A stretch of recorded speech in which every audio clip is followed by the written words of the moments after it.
The puppy was left alone at the mercy of hungry crows, but when someone approached, what they saw made their legs tremble. The sun was beginning to set over the rolling hills of Meadow Creek, painting the sky with hues of orange and gold that reflected off the windows of the Miller family's farmhouse. Sarah Miller stood at the kitchen sink, her hands submerged in soapy water as she gazed out at her husband Michael working in the garden.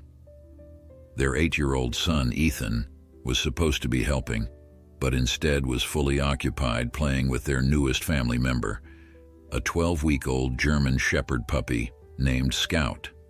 The puppy had come into their lives just 2 weeks ago, a surprise gift from Michael to Ethan after the boy had spent months researching dog breeds and begging his parents for a companion.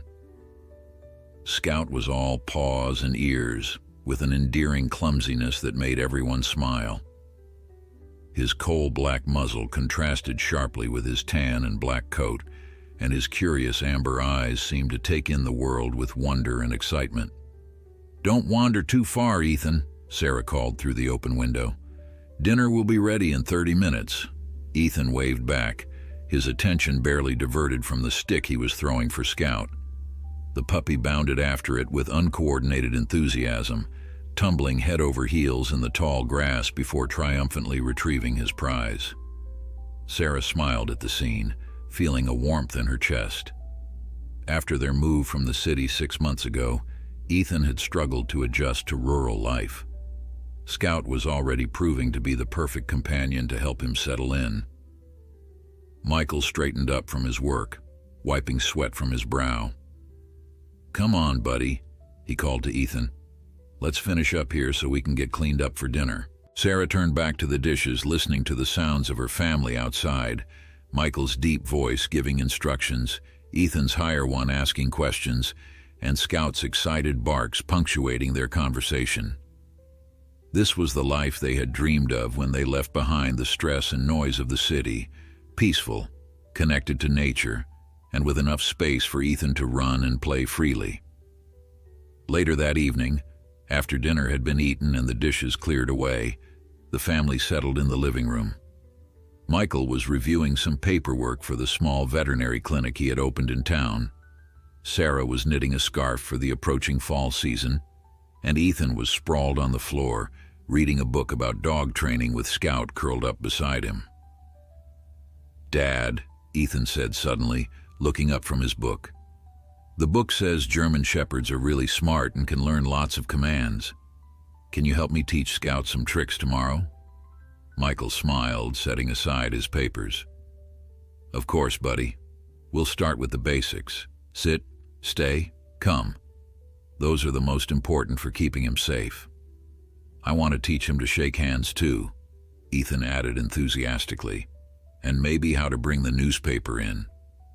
"One thing at a time," Sarah laughed. "Remember, he's still just a baby. It will take patience." As if understanding he was the topic of conversation, Scout lifted his head, ears perked up attentively. His tail thumped against the hardwood floor, and he gave a small, inquisitive whine. "See, he's already super smart," Ethan declared proudly, scratching behind the puppy's ears. That night, as Sarah tucked Ethan into bed, Scout circled 3 times on the small dog bed they had placed in the corner of the room before settling down with a contented sigh. "Mom, do you think Scout is happy with us?" Ethan asked sleepily. Sarah sat on the edge of the bed, smoothing her son's hair back from his forehead. "I think he's very happy, sweetheart. He has a family who loves him, plenty of space to run and play, and you to take care of him. What more could a puppy want?" Ethan nodded, satisfied with her answer. "Good night, Mom." "Good night, Scout," he mumbled, already drifting off to sleep. "Good night, my love," Sarah whispered, planting a kiss on his forehead before quietly leaving the room. The next morning dawned bright and clear, a perfect late summer day. After breakfast, Michael took Ethan and Scout out to the spacious backyard that bordered the woods behind their property. Sarah watched from the kitchen window as her husband patiently demonstrated how to hold a treat and guide Scout into a sitting position, then how to reward him immediately afterward. Ethan was a quick study, his face serious with concentration as he practiced the techniques his father showed him. Scout seemed equally eager to learn, his intelligent eyes fixed on the treats in Ethan's hand, quickly making the connection between the command, the action, and the reward. Sarah turned away from the window, smiling to herself as she gathered her grocery list and car keys. "I'm heading to the store," she called out the back door. "Need anything specific?" "Can you get some more dog treats?" Ethan called back. "Scout's earning a lot of them." With a wave, Sarah headed to her car. The nearest grocery store was in town, about 15 minutes away, one of the adjustments they'd had to make after moving to the country. As she drove, she reflected on how well the move had worked out for them. Michael's veterinary practice was thriving. They had been welcomed warmly by the community, and now Scout had completed their family in a way she hadn't expected. Back at the house, Ethan was delighted with Scout's progress. The puppy had already mastered sit and was working on stay, though his excitement often got the better of him after just a few seconds. "That's enough for today, buddy," Michael said, ruffling Ethan's hair. "Dogs learn best with short, regular sessions. We don't want to overwhelm him." "Can I take him for a walk around the yard?" Ethan asked. "Sure, but stay where I can see you from the workshop. I need to fix that birdhouse before your mother gets back." Michael handed Ethan the leash. "Remember what we talked about? You're in charge, but be gentle." Ethan nodded solemnly, clipping the leash to Scout's collar. "Come on, Scout. Let's explore." Michael watched them go, Ethan walking proudly with his puppy trotting obediently alongside him. Then he turned and headed to the small workshop he had set up in the old shed. Sarah had hung several birdhouses around the property, hoping to attract more songbirds, but one had been damaged in a storm earlier that week. Ethan led Scout along the perimeter of their large backyard, pointing out important landmarks to the attentive puppy. "That's where Dad's going to build me a treehouse," he explained, indicating a sturdy oak, "and over there is where Mom's planning her vegetable garden for next spring." Scout sniffed enthusiastically at everything, his tail wagging as he absorbed all the new scents and sights. When they reached the edge of the woods, he paused, ears forward, sensing something interesting beyond the tree line.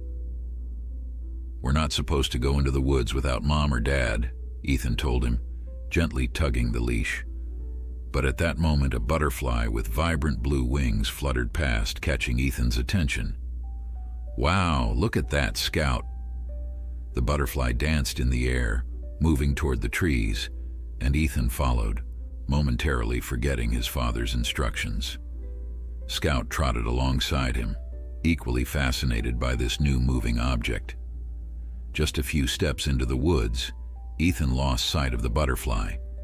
Suddenly realizing he had disobeyed, he turned to head back, but Scout had frozen, his ears perked forward, body tense. A low growl rumbled in his throat. "What is it, boy?" Ethan whispered, suddenly nervous. The answer came in the form of a harsh, cackling call from above. Looking up, Ethan saw them, a flock of crows perched in the branches of the surrounding trees, at least 20 of them, their black feathers gleaming in the dappled sunlight.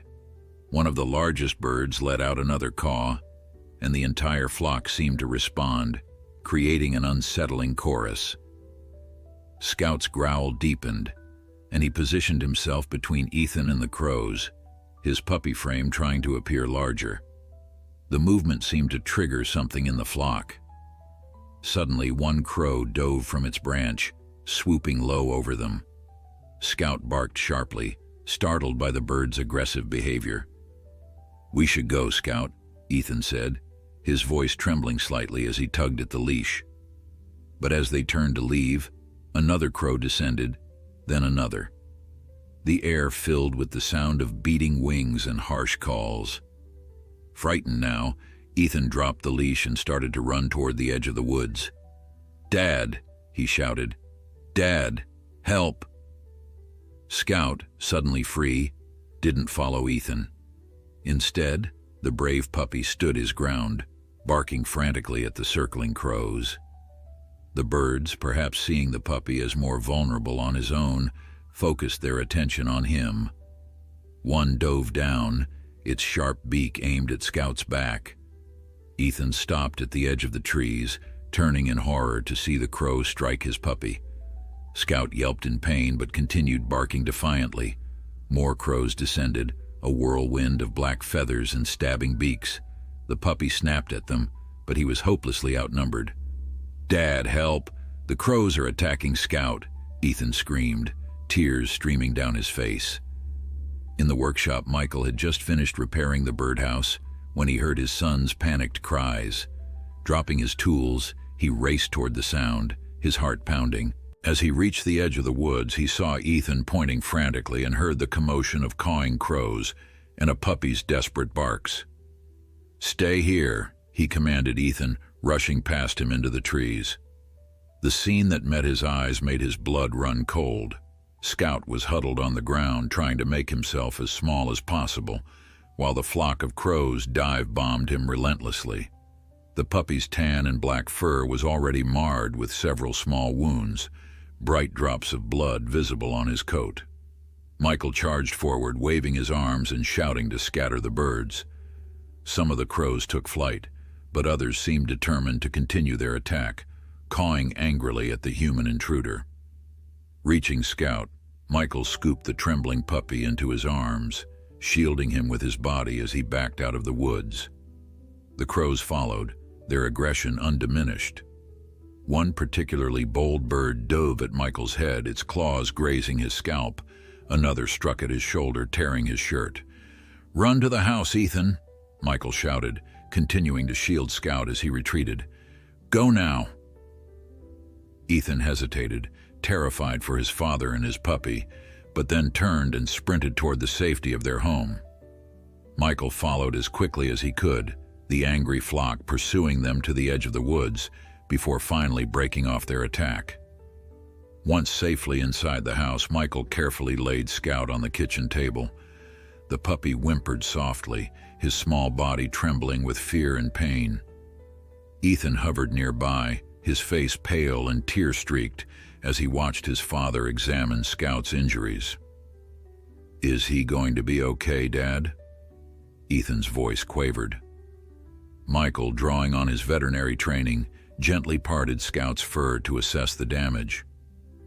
"He's got several puncture wounds from their beaks and some scratches, but nothing looks too deep," he said, trying to keep his voice calm and reassuring despite his own racing heart. "I need to clean these wounds and get him to the clinic to make sure there's no serious damage I can't see." As Michael spoke, the sound of Sarah's car pulling into the driveway reached them. Moments later, she burst through the door, arms laden with grocery bags. "What happened?" she gasped, taking in the scene before her, Michael's torn shirt spotted with blood, Ethan's tear-stained face, and Scout lying wounded on the table. "Crows attacked Scout in the woods," Michael explained briefly. "I need to take him to the clinic. Can you look after Ethan?" Sarah immediately set down the groceries and moved to comfort her son. "Of course, go." Michael carefully wrapped Scout in a clean towel and carried him to his truck. The puppy's eyes, usually so bright and curious, were now dull with pain, and Michael felt a surge of protectiveness as he settled him on the passenger seat. "Hang in there, buddy," he murmured, starting the engine. "We'll have you fixed up in no time." The drive to the veterinary clinic took only 10 minutes, but to Michael, it felt like hours. Scout had stopped whimpering and lay alarmingly still in the towel. Only the slight rise and fall of his small chest reassured Michael that the puppy was still fighting. At the clinic, Michael's assistant, Jessica, was just about to lock up for the day when his truck screeched into the parking lot. Seeing her boss emerge with a bundled towel, she immediately held the door open. "What's happened?" she asked, following him to the examination room. "It's Scout," Michael said grimly, gently placing the towel bundle on the examination table. "He was attacked by crows." Jessica's eyes widened as Michael unwrapped the towel, revealing Scout's injuries. Crows did this? That's unusual. Very unusual, Michael agreed, already gathering the supplies he needed.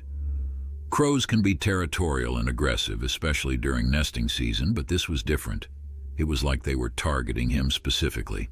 Together, they worked efficiently to clean and treat Scout's wounds. The puppy had sustained over a dozen puncture wounds from the sharp beaks, as well as multiple scratches.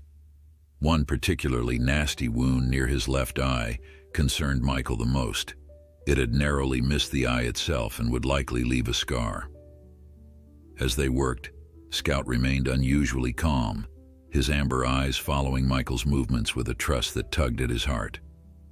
Once they had cleaned all the wounds, administered antibiotics, and applied a protective ointment, Michael stepped back to assess their work. "He's going to need close monitoring for the next 24 hours, he told Jessica. "I'm worried about infection, and I want to make sure there's no neurological damage. Some of those crows struck him pretty hard on the head." Jessica nodded, gently stroking Scout's head. "Want me to set up the overnight observation area?"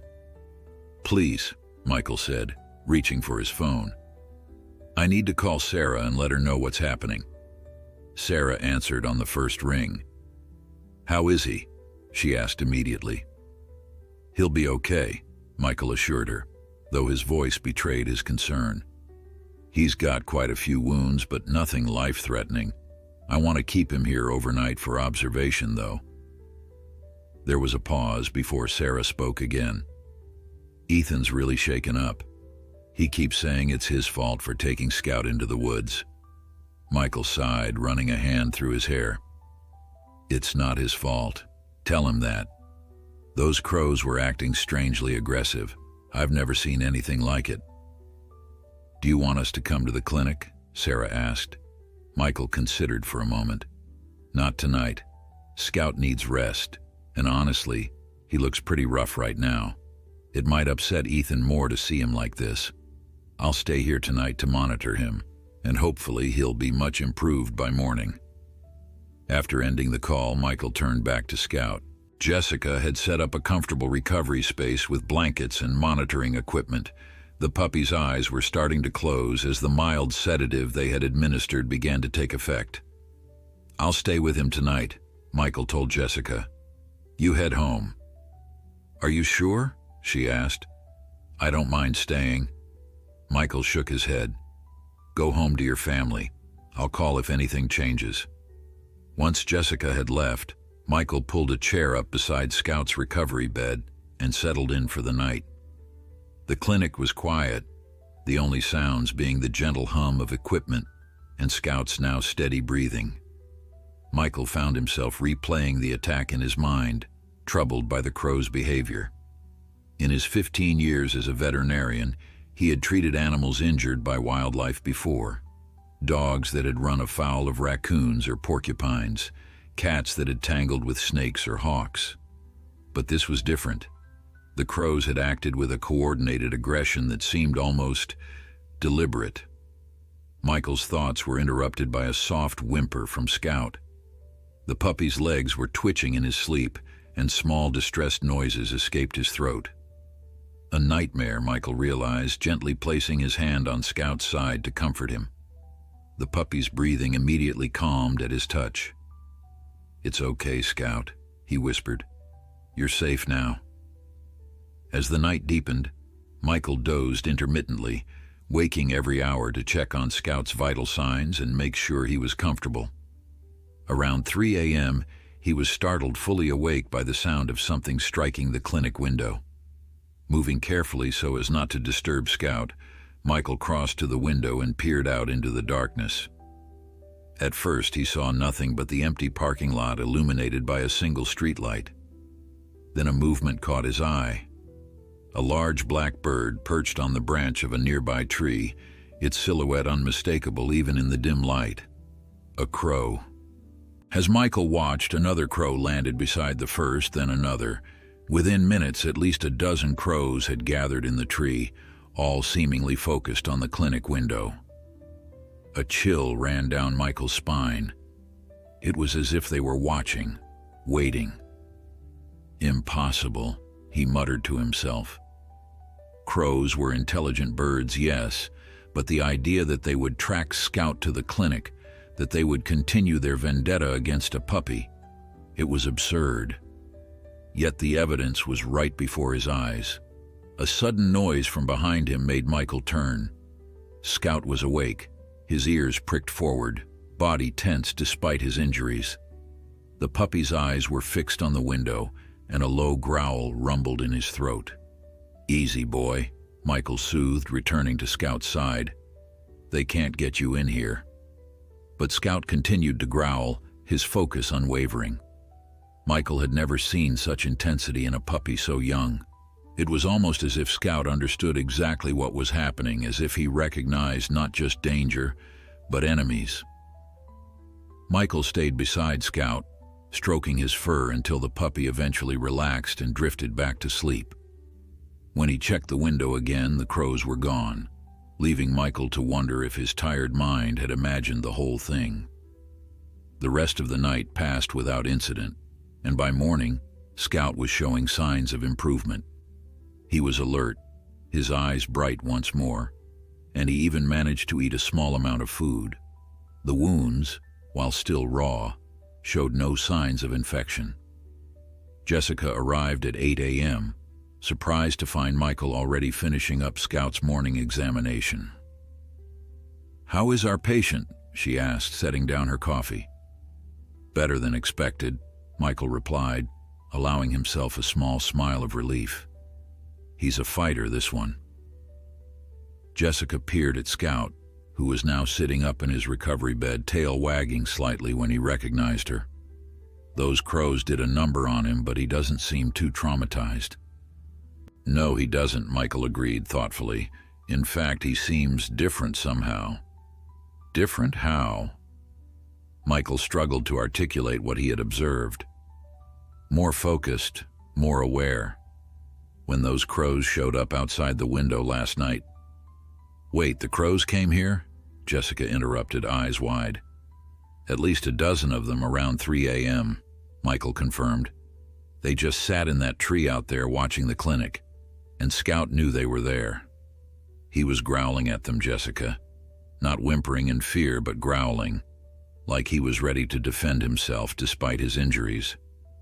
Jessica's brow furrowed. "That's unusual behavior for a puppy his age." "Very unusual," Michael agreed. "And those crows coming here, it's like they were looking for him specifically. I know it sounds crazy, but I can't shake the feeling that there's something more going on here than just a random animal attack." Jessica looked skeptical, but didn't argue. "So what's the plan? Are you taking him home today?" Michael nodded, gently stroking Scout's head. "Yes, but I'm going to take some precautions. Those crows might still be around, and I don't want to take any chances." As he prepared Scout for the journey home, Michael couldn't help but wonder what awaited them there. The crows' behavior had been disturbing enough, but Scout's response, that was what truly puzzled him. It was as if the attack had awakened something in the young dog, something beyond the normal instincts of a 12-week-old puppy. Whatever was happening, Michael was determined to protect Scout and get to the bottom of this strange situation. Little did he know that the crow attack was just the beginning, and that Scout's ordeal would lead to discoveries that would challenge everything he thought he knew about the natural world. When Michael's truck pulled into the driveway of the Miller home, Sarah and Ethan were waiting anxiously on the front porch. The moment the vehicle came to a stop, Ethan bounded down the steps, his face a mixture of hope and fear. "Wait, buddy," Michael called as he exited the driver's side. "Scout's still recovering. We need to be gentle with him." Ethan froze mid-step, watching as his father carefully opened the passenger door and lifted out a small pet carrier. From inside came a soft whine that made the boy's heart leap. "He's awake?" Ethan asked, his voice barely above a whisper. Michael nodded, carrying the carrier toward the house. "He's doing much better this morning, but he needs rest and quiet to fully recover." Sarah met them at the door, her face relaxing slightly when she heard Scout's responsive whimper to Ethan's voice. "I've set up a recovery area in the living room," she said, leading the way inside. In the corner of the living room, Sarah had arranged blankets and pillows into a comfortable nest, positioned where Scout could be part of family activities without being disturbed. Michael set the carrier down beside it and carefully opened the door. Scout emerged hesitantly, his movements stiff from his injuries. The white bandage near his eye stood out starkly against his dark fur, and several smaller bandages dotted his body. Despite his condition, when he saw Ethan, his tail gave a tentative wag. Ethan knelt down, tears welling in his eyes. "I'm so sorry, Scout," he whispered.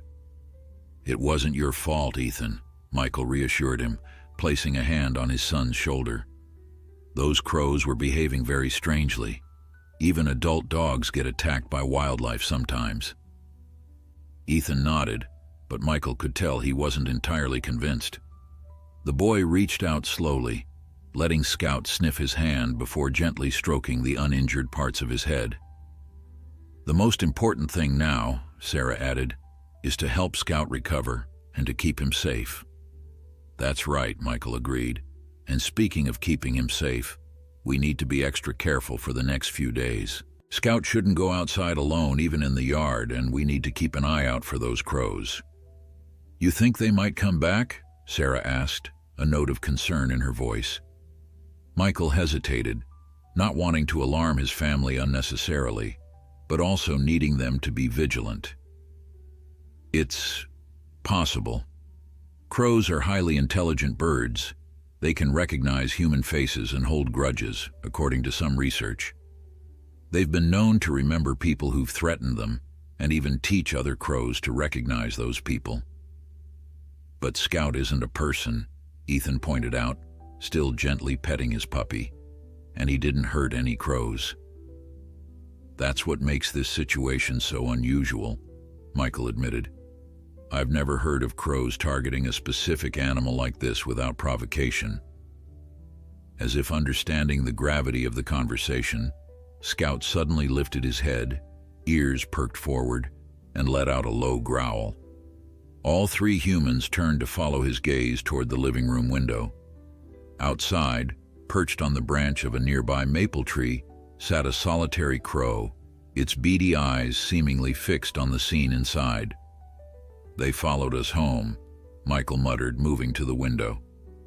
As soon as he approached, the crow took flight, disappearing over the rooftops.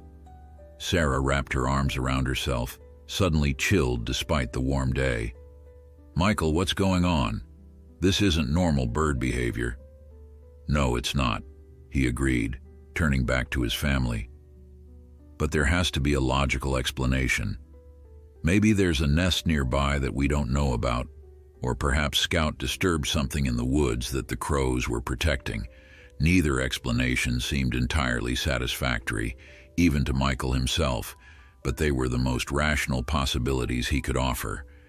For the rest of the day, the family stayed indoors, keeping Scout comfortable and monitoring his recovery. Michael changed the puppy's bandages in the evening, pleased to see that the wounds were already beginning to heal nicely. That night, they decided that Scout should sleep in Ethan's room as usual, hoping that the familiar environment would help the puppy rest. Michael set up a baby monitor so they could hear if Scout became distressed during the night. "Dad?" Ethan asked as Michael was tucking him in. Scout was already settled in his bed, drowsy from the pain medication Michael had administered. "Why do you think those crows attacked Scout? He didn't do anything wrong." Michael sat on the edge of the bed, considering how to answer. "Nature can be mysterious sometimes, Ethan. Animals operate on instincts that we don't always understand. But what matters is that Scout is safe now, and we're going to make sure he stays that way." Ethan nodded, though his eyes still held questions. "He was really brave, wasn't he? He tried to protect me even though he's just a puppy." "Yes, he was," Michael agreed, feeling a surge of pride for the young dog. "That shows how special he is. Now get some sleep, buddy. Scout needs you to be rested so you can help take care of him tomorrow. After Ethan fell asleep, Michael joined Sarah in the living room, where she was researching crow behavior on her laptop. "Finding anything useful?" he asked, settling beside her on the couch. Sarah shook her head, frustration evident in her expression. "Plenty about how intelligent they are, how they can use tools and solve complex problems. There are stories about them bringing gifts to humans who feed them regularly, but nothing that explains why they would target a puppy like that." Michael leaned back, rubbing his tired eyes. "Maybe we're overthinking this. Maybe it really was just a territorial dispute that got out of hand." "Maybe," Sarah said, though she sounded unconvinced. "But that crow watching the house today, it felt deliberate, Michael. Like it was, I don't know, keeping tabs on us." Before Michael could respond, a sharp bark from the baby monitor drew their attention. It wasn't a bark of pain or distress, but of alert. The same sound Scout had made in the clinic when the crows had gathered outside. Michael and Sarah exchanged alarmed glances before rushing upstairs to Ethan's room. Ethan was still asleep, but Scout was standing on his bed, facing the window, his posture rigid despite his injuries. Outside, barely visible in the moonlight, dark shapes moved among the branches of the trees surrounding their property. "The crows," Sarah whispered, her hand finding Michael's in the darkness. "They're out there." Michael counted at least 20 birds, their silhouettes stark against the night sky. Some seemed to be carrying something in their beaks, though he couldn't make out what.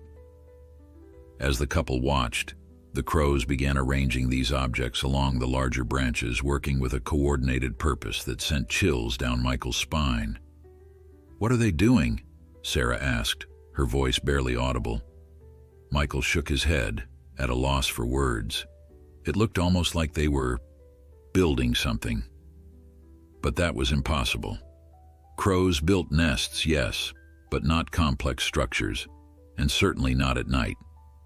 Scout growled again, the sound vibrating through the quiet room. In response, one of the crows let out a harsh call, immediately echoed by the others. The cacophony was enough to wake Ethan, who sat up groggily. "Dad? Mom?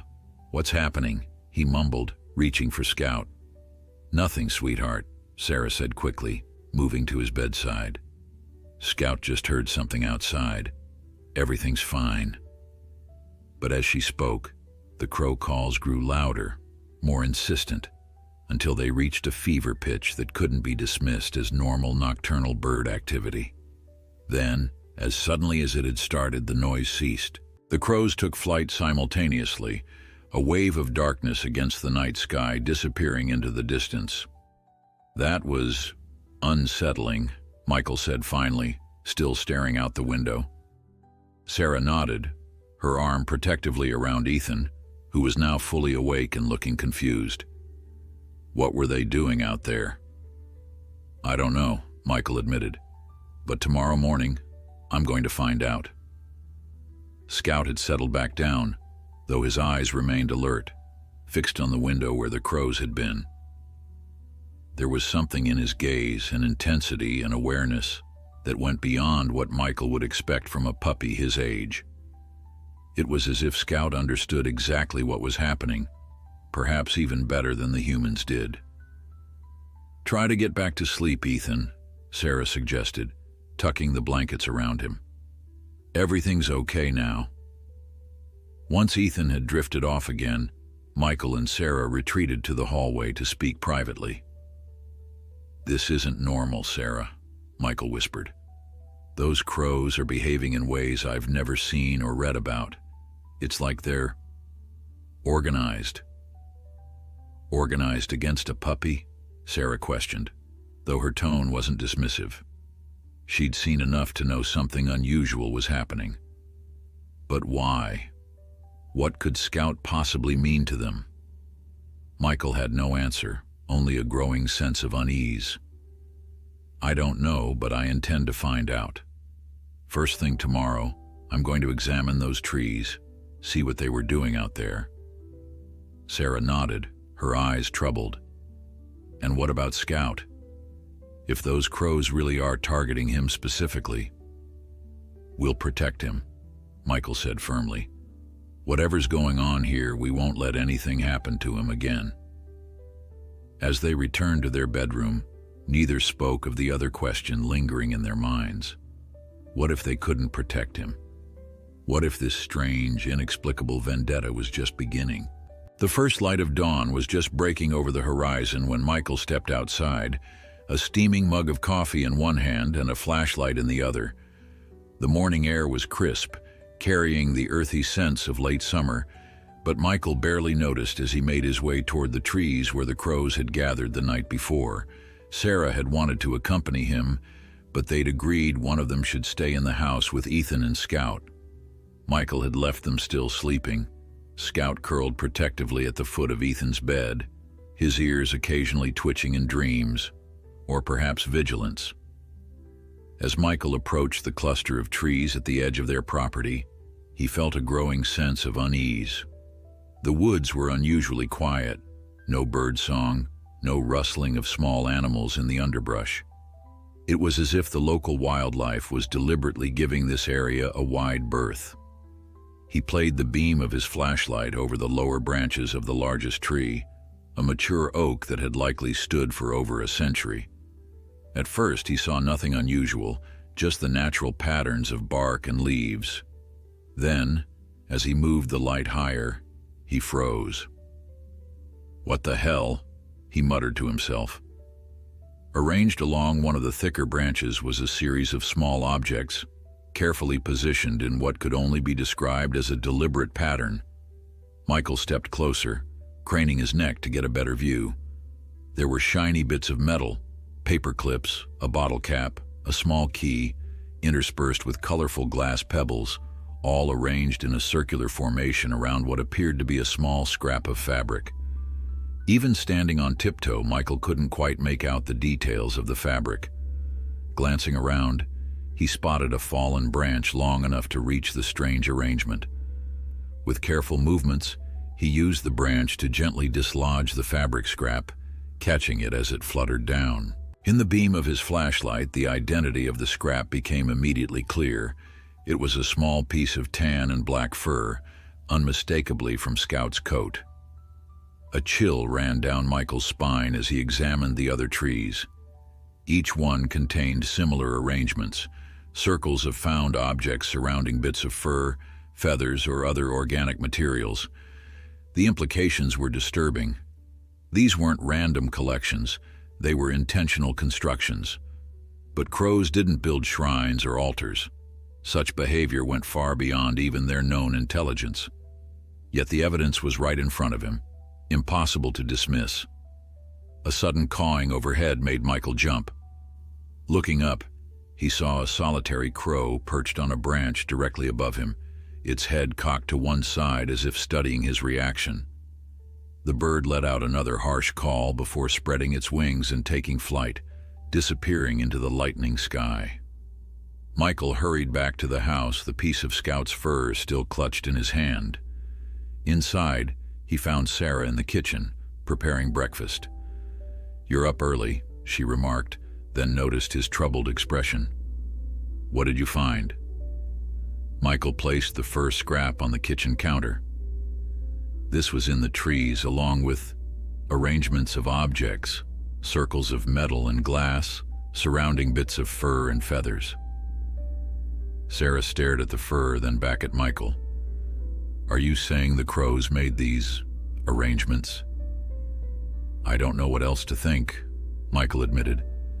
"It's certainly not something a human would do, at least not in our trees in the middle of the night, and we saw the crows out there working on something." "But that's impossible," Sarah protested. "Crows are intelligent, yes, but creating ritualistic arrangements? That's beyond any documented animal behavior." Michael ran a hand through his hair, frustration evident in his gesture. "I know it sounds crazy, but you should see these structures, Sarah. They're deliberate, organized, And this, he gestured to the fur scrap, this is definitely Scout's fur. They're targeting him specifically, and now they're using parts of him in some kind of, I don't know what to call it. Ritual, Sarah suggested quietly, then immediately shook her head. Listen to us. We sound like we're losing our minds. Maybe we are, Michael sighed. But I know what I saw. Their conversation was interrupted by the sound of footsteps on the stairs. Moments later, Ethan appeared in the kitchen doorway, Scout limping along beside him. The puppy's ears were perked forward, and despite his injuries, he moved with a purposeful alertness that seemed at odds with his young age. "Good morning, sweetheart," Sarah greeted, quickly moving to block Ethan's view of the fur scrap on the counter. "How did you both sleep?" "Okay, I guess," Ethan yawned. Scout kept waking up, though. He kept going to the window and making weird noises. Michael and Sarah exchanged glances. "What kind of noises?" Michael asked casually, moving to kneel beside Scout. The puppy's wounds were healing well, but the intensity in his amber eyes was new, a focused awareness that hadn't been there before the attack. "Like he was talking to something," Ethan explained, dropping into a chair at the kitchen table. Not barking or growling, but kind of whining, but different. It was weird. As if on cue, Scout turned toward the kitchen window and made the very sound Ethan had described, a series of soft vocalizations that were neither barks nor whines, but something in between, almost like he was trying to form words. All three humans stared at the puppy in astonishment. Outside the window, a crow landed on the bird feeders Sarah had installed earlier that summer. Scout's vocalizations became more intense, and the crow tilted its head as if listening. "Is he communicating with that crow?" Sarah whispered, incredulous. Before anyone could respond, the crow let out a harsh call and took flight. Scout immediately fell silent, watching as the bird disappeared from view. "That was awesome," Ethan exclaimed. "It's like they were talking to each other." Michael stroked Scout's head thoughtfully. The puppy leaned into his touch but kept his eyes fixed on the window. "Ethan, has Scout done this before? Tried to talk to birds or other animals?" Ethan shook his head. "Not that I've seen, just since the crows attacked him." Another piece of the puzzle, Michael thought, though it only deepened the mystery rather than solving it. What had changed in Scout since the attack, and why were the crows so focused on this particular puppy? After breakfast, Michael called his clinic to let Jessica know he would be working from home for the day. "I want to keep an eye on Scout," he explained, not mentioning the stranger aspects of the situation. "Of course," Jessica replied. "How's he doing?" "Physically, he's recovering well," Michael said, watching as Scout sat alertly by the living room window, tracking the movements of birds in the yard. "But there's something different about him now." "Different how?" Michael hesitated, unsure how to explain without sounding irrational. "He's more alert, more focused, almost too aware for a puppy his age." There was a pause on the other end of the line.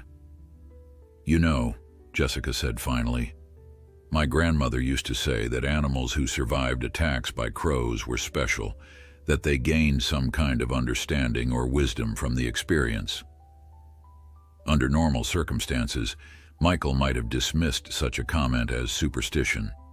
But after what he'd witnessed that morning, he found himself considering it seriously.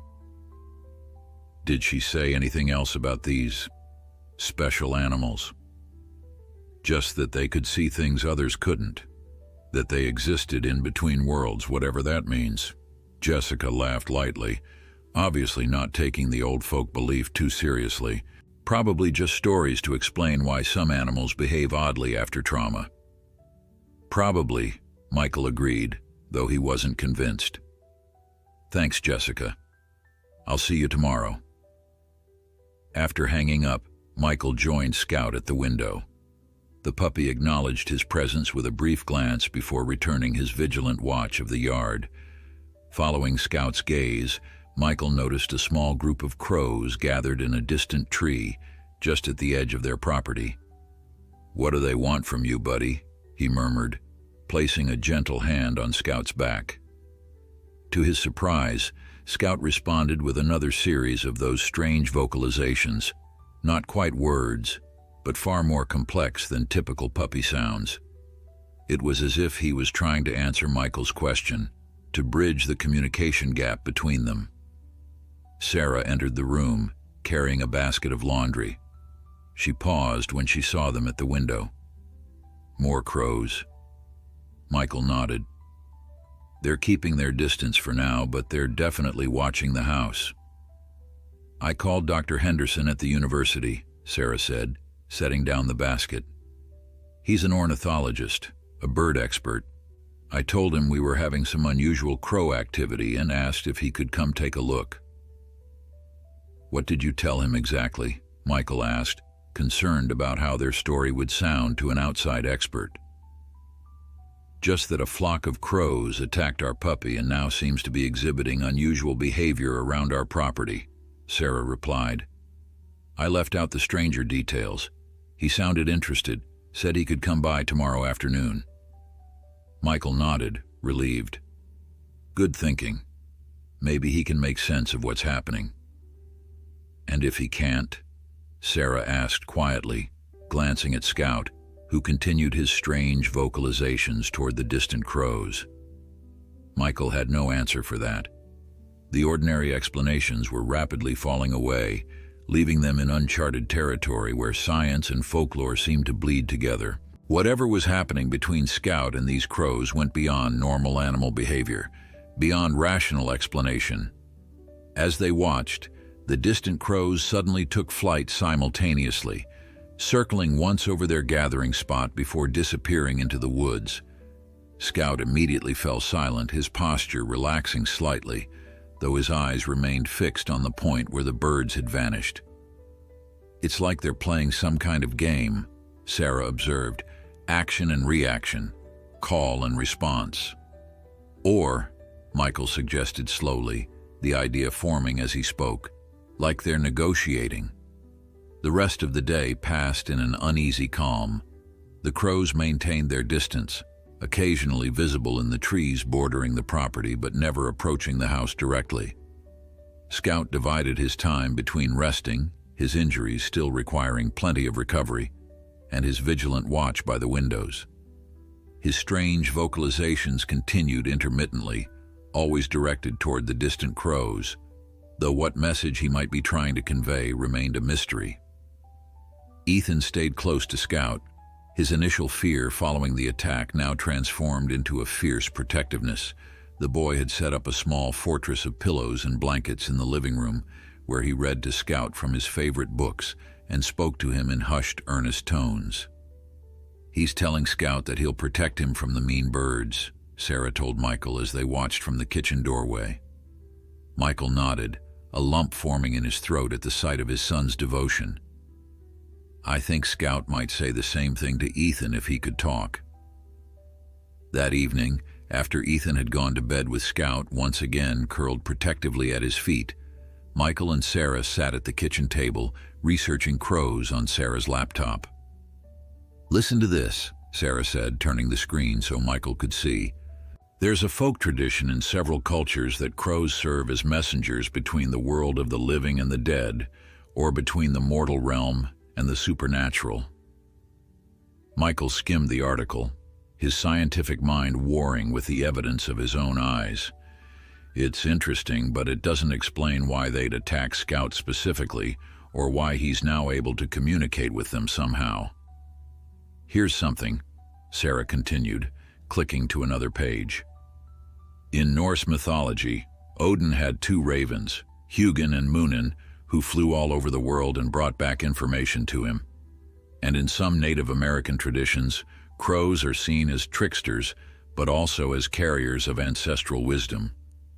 "Ancestral wisdom," Michael repeated thoughtfully. Jessica mentioned her grandmother's belief that animals who survive crow attacks gain some kind of special knowledge or ability.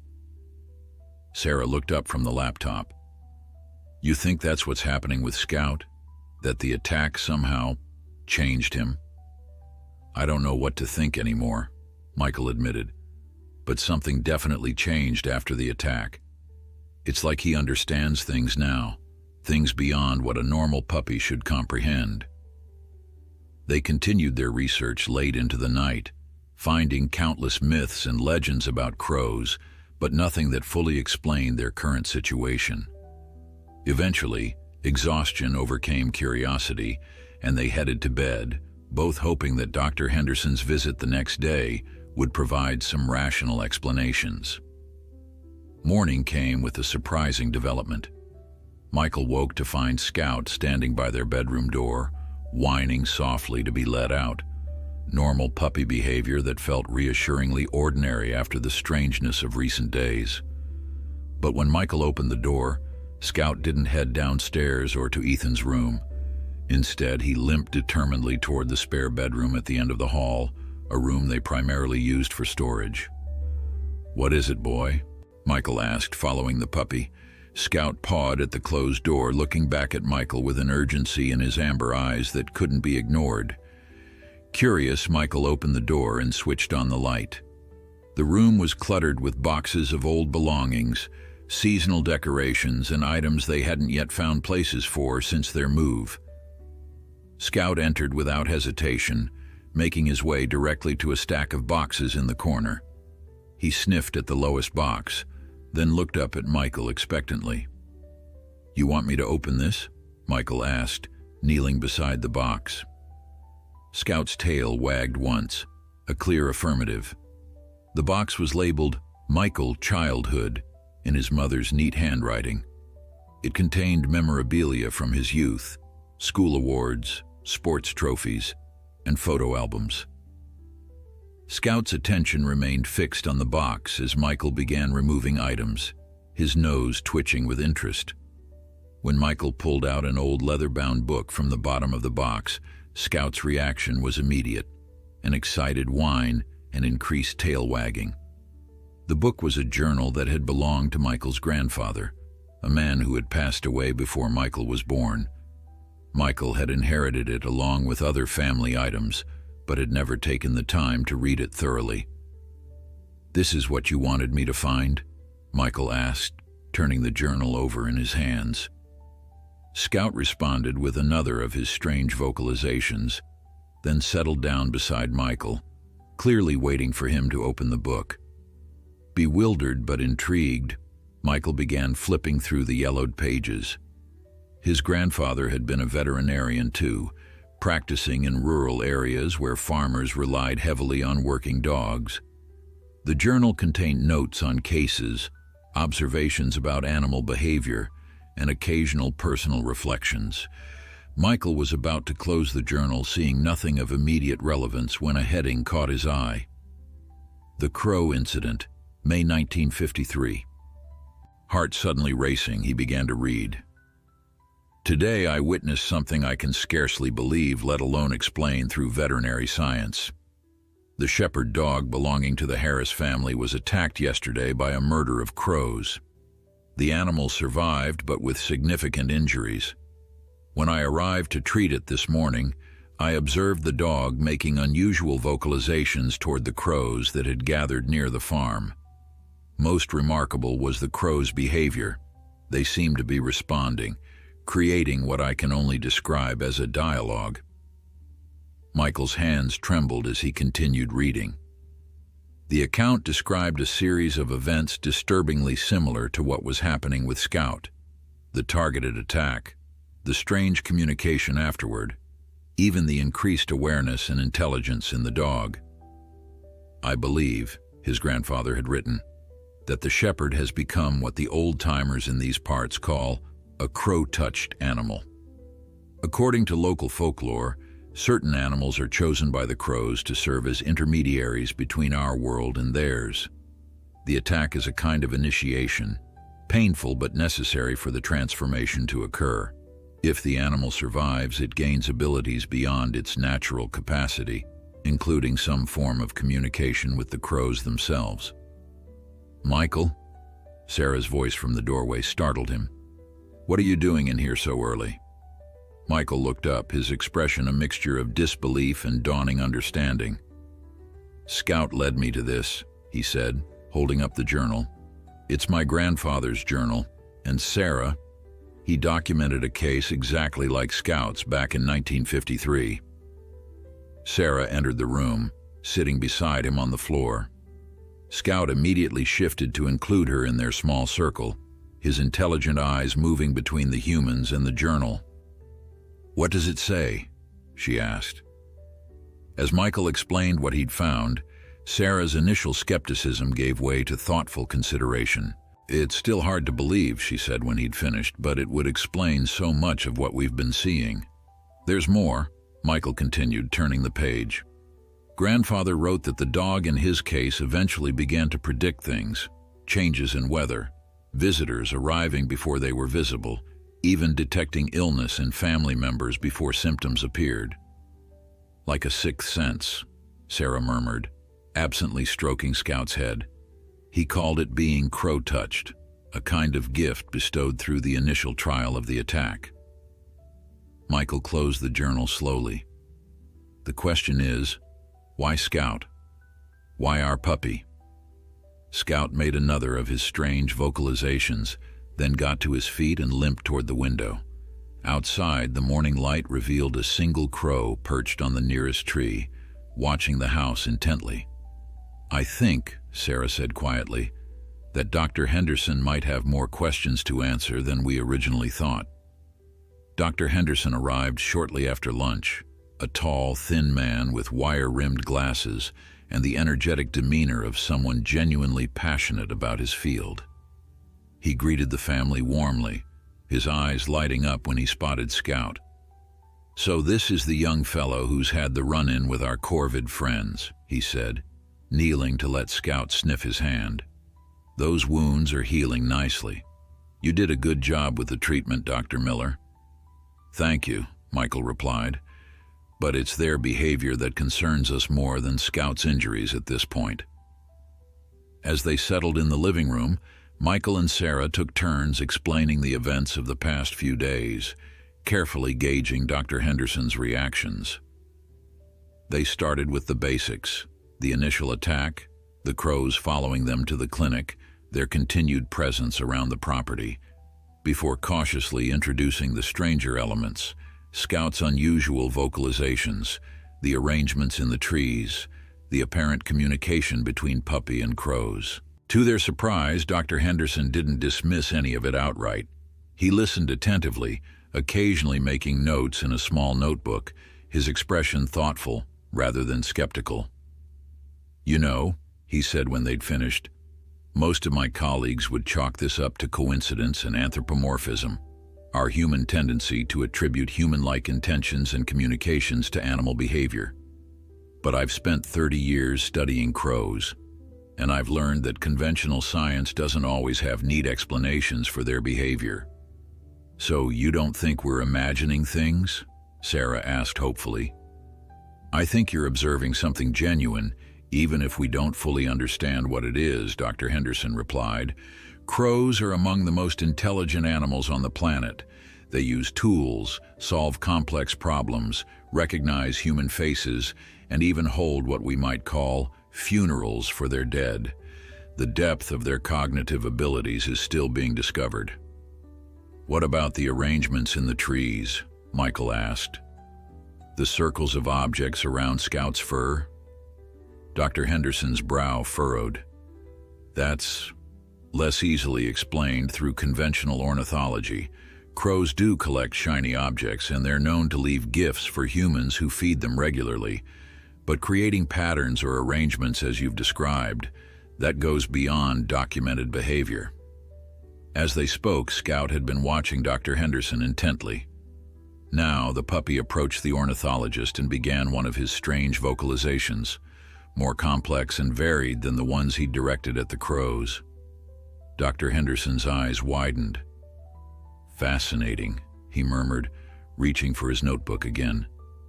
"That's not normal canine vocalization. It's almost like he's attempting to form words." Scout continued his unusual vocalizations as Dr. Henderson recorded them, the ornithologist's expression growing increasingly intrigued. After several minutes, the puppy fell silent, sitting back on his haunches and watching Dr. Henderson expectantly. In 30 years of studying animal behavior, I've never heard anything quite like that, the ornithologist admitted, reviewing his notes. The complexity, the deliberate variations in tone and pitch, it's almost as if he's developing his own language. Or learning one, Michael suggested, sharing a meaningful glance with Sarah. Dr. Henderson raised an eyebrow. You think he's learning to communicate with the crows? Michael hesitated, then decided to trust the scientist with what they discovered. I'd like to show you something, he said, retrieving his grandfather's journal from where he'd left it on the side table. My grandfather was a veterinarian in the 1950s. Scout led me to this journal this morning, and inside is an account of a strikingly similar case.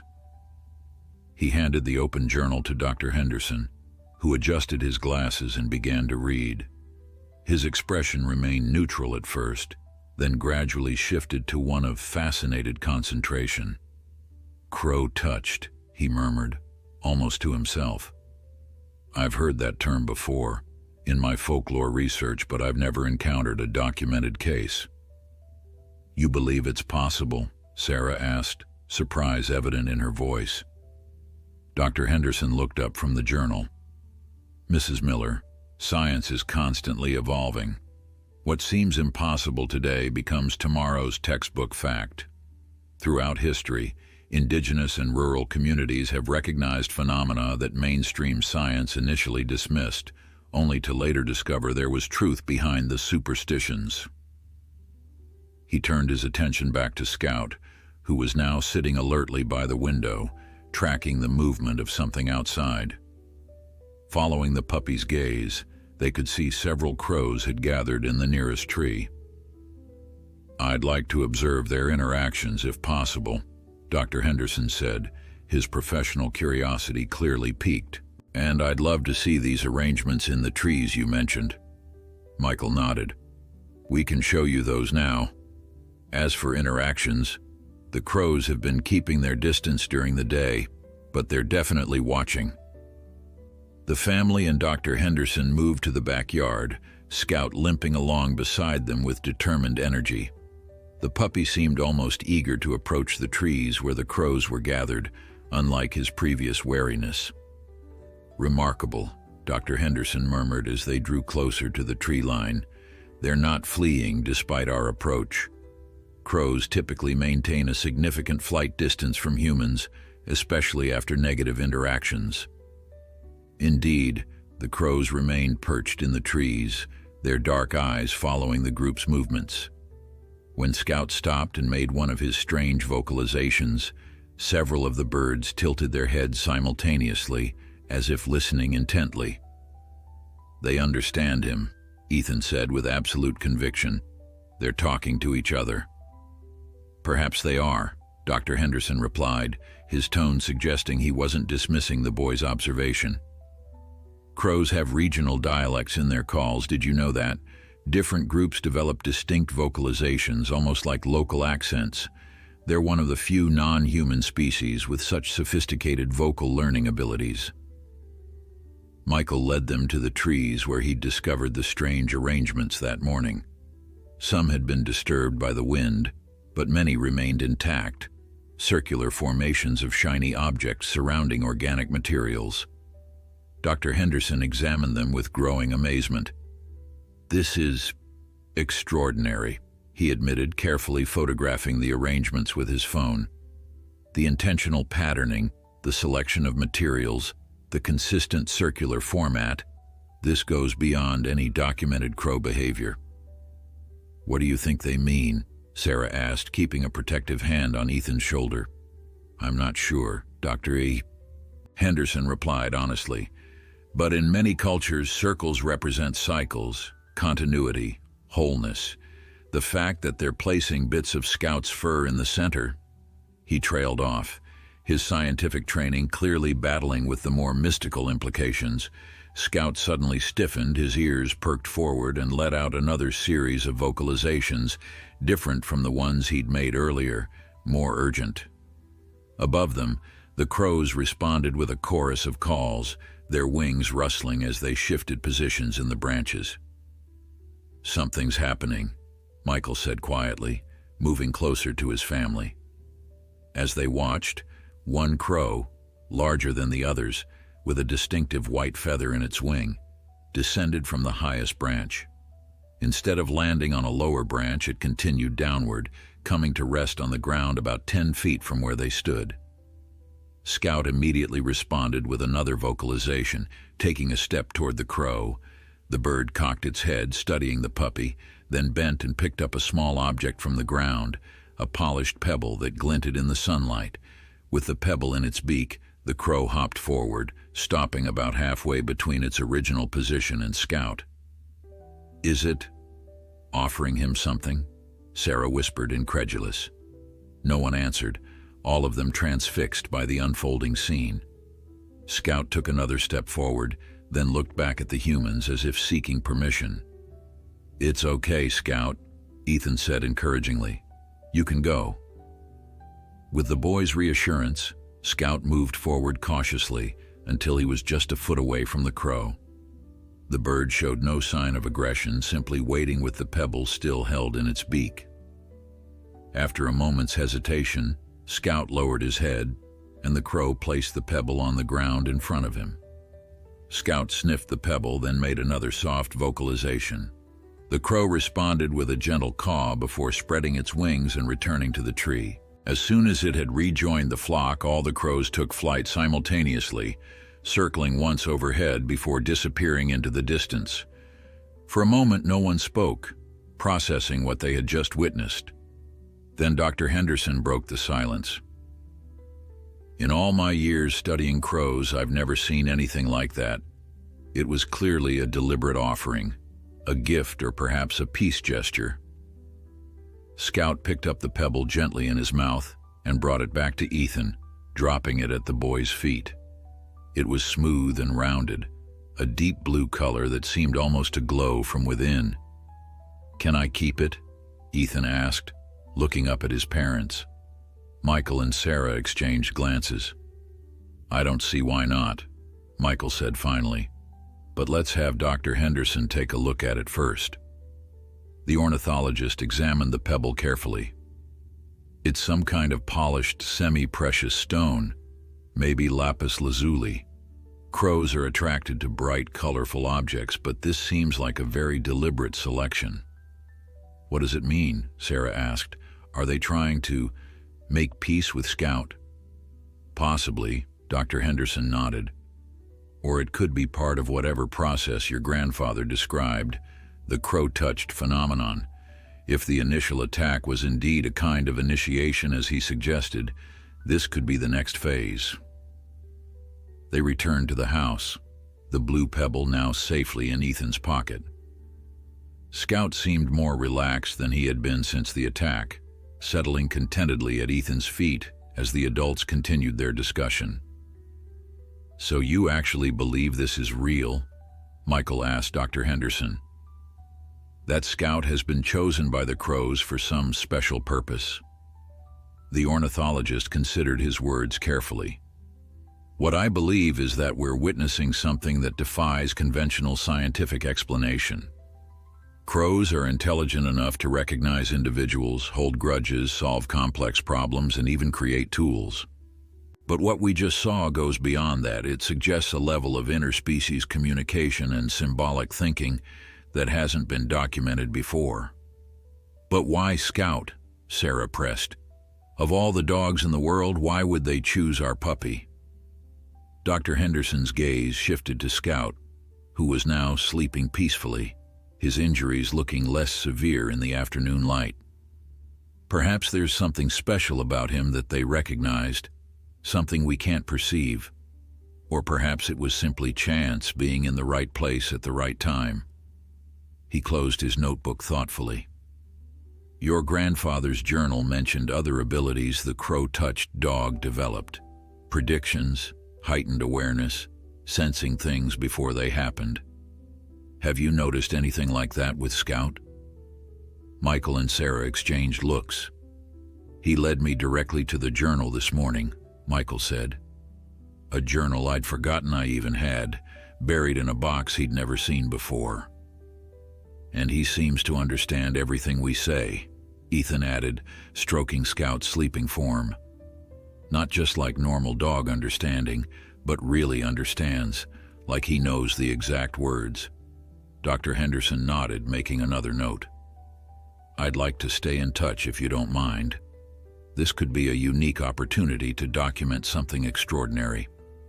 With your permission, I'd like to set up some cameras around your property to monitor the crow activity and perhaps visit regularly to observe Scout's development. Of course, Michael agreed. We'd appreciate any help in understanding what's happening. As Dr. Henderson prepared to leave, he paused at the door. One more thing. Your grandfather's journal, did it mention how the relationship between the dog and the crows evolved over time? Was there some kind of purpose to it all? Michael frowned, trying to recall the details. He wrote that the dog seemed to become a kind of bridge between the human world and the crow's world, that it helped the family understand things they wouldn't have otherwise, but the journal entries stop before the full story unfolds. A bridge, Dr. Henderson repeated thoughtfully. That's consistent with folklore about crows as messengers between worlds. Perhaps that's what's happening here. Scout is becoming a translator of sorts, a way for two very different species to communicate. After the ornithologist had gone, the family sat in contemplative silence, each processing the strange events of the day. Scout continued to sleep peacefully, occasionally twitching in his dreams, or perhaps, Michael thought, communicating on some level they couldn't perceive. Do you think the crows are still watching us? Ethan asked, peering out the window at the now empty trees. Probably, Michael replied honestly. But I don't think they mean us harm anymore. Whatever is happening between them and Scout, it seems to have moved beyond the initial conflict. Sarah reached for Michael's hand, squeezing it gently. So what happens now? Michael looked down at Scout, the puppy they had brought home just weeks ago, never imagining the extraordinary journey that lay ahead. Now I think we wait and see what Scout wants to show us next. Over the next few days, a strange new normal settled over the Miller household. Dr. Henderson had installed several small cameras around the property, positioned to monitor the crow activity and Scout's interactions with them. The ornithologist checked in daily, reviewing footage and taking notes on the developing relationship between the puppy and the birds. The most remarkable change was in Scout himself. His physical wounds were healing rapidly, faster than Michael would have expected, but it was his behavior that truly astonished the family. The puppy seemed to grow more intelligent by the day, not just in his interactions with the crows, but in all aspects of his life. Training sessions that would typically take weeks to master were accomplished in minutes. Scout not only learned basic commands like sit, stay, and come, but also picked up complex behaviors after just a single demonstration. He began retrieving specific items when asked, regardless of whether he had seen them before, and seemed to understand the family's conversations even when they weren't directly addressing him. It's like having a tiny person in a dog's body, Sarah remarked one evening as they watched Scout methodically arrange his toys in a neat row, placing them by size from smallest to largest. The crows, too, had established a routine. Each morning, a group of them would gather in the trees nearest the house. Scout would go to the window, engage in his unusual vocalizations, and then the crows would leave, only to return at sunset for another conversation. Occasionally, the crow with the white feather, whom they had started calling Messenger, would separate from the group, bringing another small gift, a bright red berry, a perfect feather, a tiny wildflower. They're courting him, Dr. Henderson suggested when Michael shared this observation. Or perhaps educating him. In crow societies, gift-giving is an important social behavior. On the 5th day after the Blue Pebble offering, Ethan burst into the kitchen where Michael and Sarah were preparing dinner. "Scout just did something amazing," he exclaimed, his eyes wide with excitement. "You have to come see." They followed their son to the living room, where Scout sat beside a piece of paper Ethan had left on the coffee table. On it were several crayon drawings, Ethan's artistic rendering of their family, including Scout. "Watch," Ethan instructed, kneeling beside Scout. "Scout, where's Dad?" Without hesitation, the puppy placed his paw directly on the figure in the drawing that represented Michael. "That could be coincidence," Sarah said, though her voice betrayed her amazement. "Try something else." "Scout, find Mom and then find yourself," Ethan commanded. Scout touched his paw to Sarah's figure, then to the small German shepherd drawn at the bottom of the page. "He understands that the drawings represent us," Michael said quietly, kneeling down to get a better look. "That's abstract thinking, the ability to recognize that symbols can stand for real things. Most adult dogs can't do that, let alone puppies." "Show them the other thing," Ethan urged, turning the paper over to reveal a blank side. He handed Scout a crayon, which the puppy took carefully in his mouth. "Scout, can you draw a crow?" To their astonishment, Scout began to move the crayon across the paper with deliberate motions. The result was crude, no more than a child's scribble, but unmistakably bird-shaped, with emphasis on the beak and wings. "He's been doing this all afternoon," Ethan said proudly. "I discovered it by accident when I was drawing, and he kept trying to take my crayons." Michael examined the drawing with a mixture of disbelief and wonder. "This goes beyond anything I've ever seen or read about in animal cognition. Even primates trained to use tools don't typically create representational art spontaneously." "Should we tell Dr. Henderson?" Sarah asked, still staring at Scout's drawing. "Definitely," Michael nodded. "But first, I'd like to try something." He turned to Scout, who was watching them with those intelligent amber eyes. "Scout, can you draw the special crow? The one with the white feather?" Scout tilted his head, considering, then took the crayon again. This time, his drawing included a distinctive mark on one wing, a clear attempt to represent Messenger's white feather. "He's trying to communicate with us," Sarah whispered, a hint of awe in her voice. "Not just with the crows, but with us too." Later that evening, after sharing their discovery with an equally amazed Dr. Henderson, Michael found himself sitting on the back porch with Scout. The night was clear, stars speckling the sky above them, and the soft sounds of nocturnal creatures created a peaceful backdrop to his thoughts. "What's happening to you, buddy?" Michael asked softly, scratching behind Scout's ears. "What are you becoming?" Scout looked up at him with those knowing eyes, then made one of his complex vocalizations, gentler than usual, almost like he was trying to comfort Michael rather than communicate with the crows. "I wish I could understand you," Michael sighed. "I wish I knew what the crows are telling you, what they want." As if in response to his words, Scout suddenly stood, alert and focused on something in the darkness beyond the porch light's reach. Michael followed his gaze but saw nothing unusual, just the shadowy outlines of trees against the night sky. Scout whined urgently, pawing at Michael's leg, then moved toward the steps leading down to the yard. "What is it, boy?" Michael asked, instinctively lowering his voice. Scout looked back at him, then out into the darkness again, clearly wanting Michael to follow. Something in the puppy's demeanor, a sense of purpose rather than alarm, made Michael decide to trust him.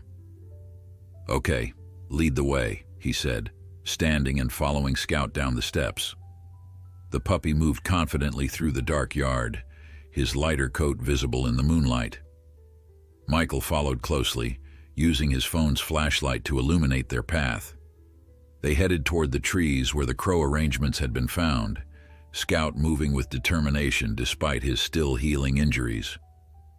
When they reached the tree line, Scout stopped and looked up. Michael directed his flashlight beam upward and gasped. The trees were full of crows, dozens of them, perched silently among the branches, their eyes reflecting the light like tiny stars. In all the days since the attack, they had never gathered in such numbers, especially not at night.